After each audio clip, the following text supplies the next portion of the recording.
Takže čaute, vítam pri ďalšom videjku. Dneska budeme hádať krajiny, ktoré susedia s 3 ďalšími krajinami, či majú iba 3 susedov.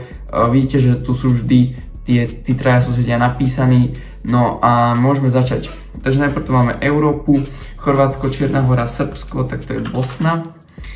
Potom Stredná Afrika, Konžsko-demokratická republika, Rwanda, Tanzania, to je Burundi.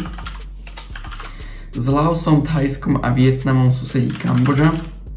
Potom máme Bolívia, Peru, Argentína, to je Chile. Eritrea, Etiópia, Somália, tak to je Džibutsko.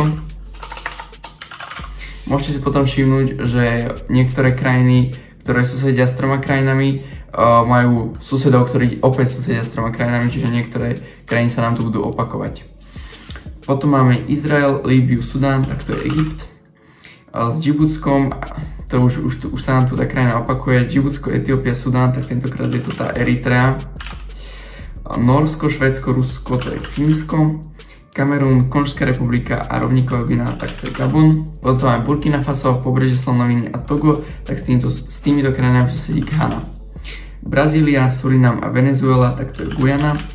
S Guatemalou, El Salvadorom a Nikaraguou susedí Honduras.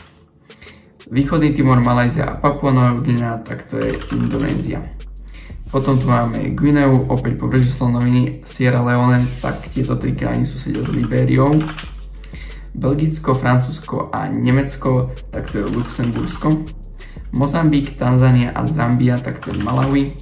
S Brunejou, Indonéziou a Thajskom susedí Malajzia.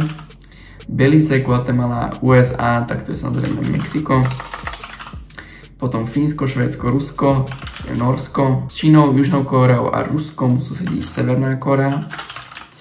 Potom Saudská Arábia, Spojené arabské emiráty a Jemen, tak s týmito krajinami susedí Omán. S Argentínou, Bolíviou a Brazíliou susedí Paraguaj.